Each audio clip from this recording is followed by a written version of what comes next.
Good morning and welcome to the Geelong Cricket Show. Yes, we're into finals time down in our great city in the great game of cricket.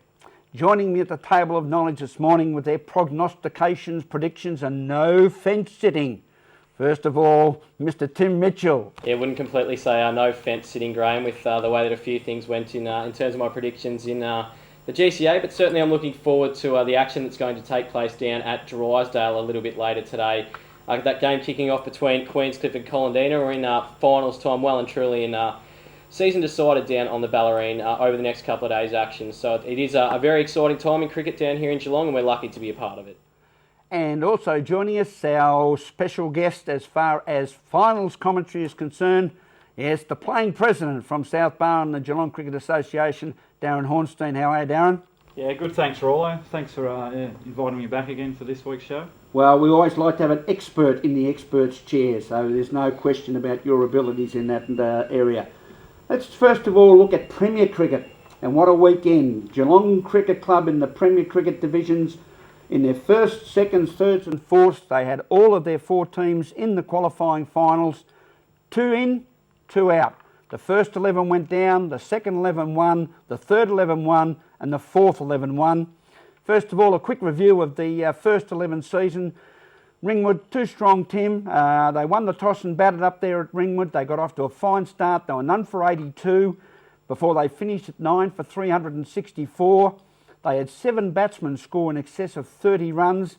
Jeremy Hart took 3 for 104 off 35. Luke Muller 4 for 85 off 29. And Geelong in reply, they struggled early. They were 3 for 22 before they finished up making 241. Tommy Elliott making 74, Clinton Peake 55 and Cam Alford 33.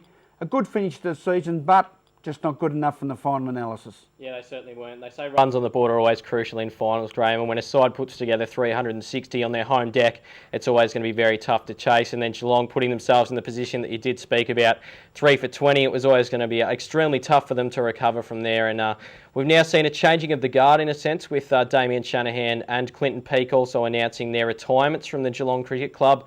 Damien's coached the club for the last 3 years and has said that he's looking to stay on in the role of coach from next season, which would mean he'd be a non-playing coach, but that opens up a whole another kettle of fish in a sense too, because do the Geelong Cricket Club go outside, maybe look for someone else with Premier Cricket experience to come in and captain coach the club, or do they stick with a guy like Damien Shanahan that has done them a great service over the last 3 years? So an interesting decision that will be made by the boys down at the Geelong Cricket Club and the committee over probably the next few months when we do see whether they chase someone or stick with Damien Shanahan for 2010-2011.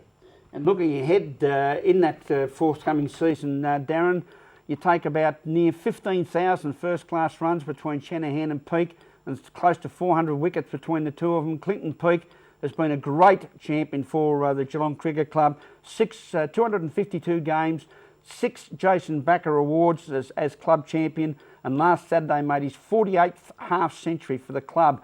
He should be hot on the scene for the local Geelong Cricket Association, shouldn't he?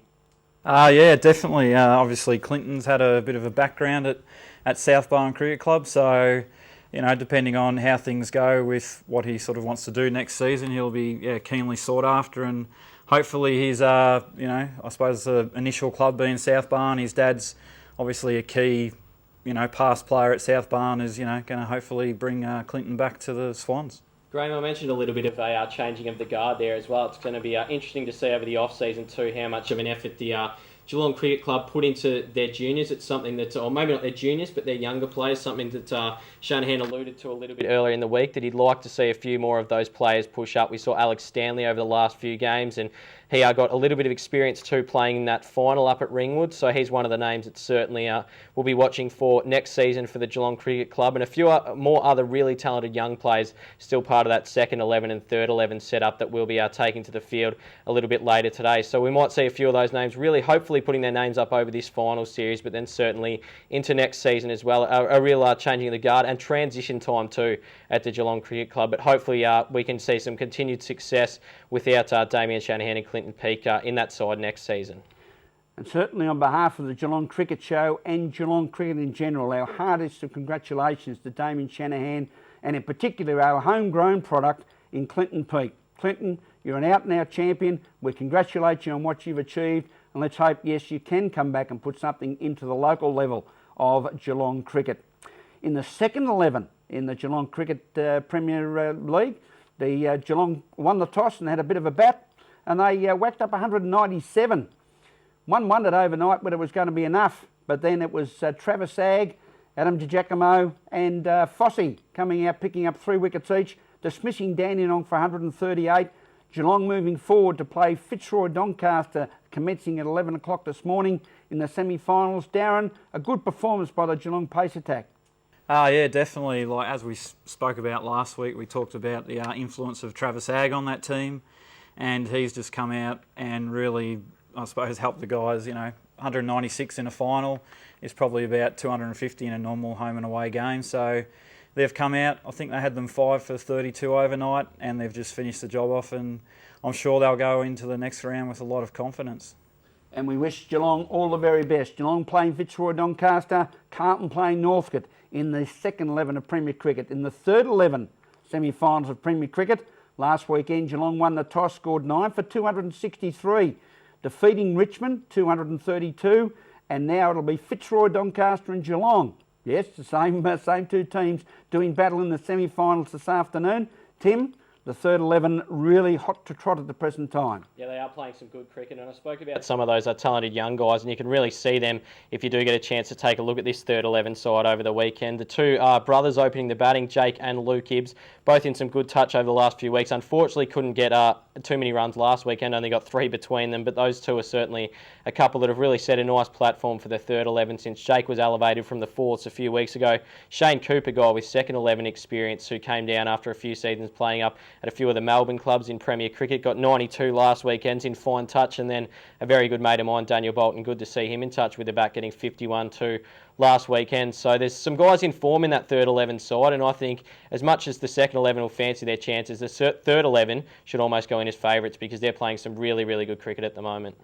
And in the fourth 11, Geelong won the toss and batted, were all out for 109, and St Kilda coasted to a comfortable victory, 8 for 241.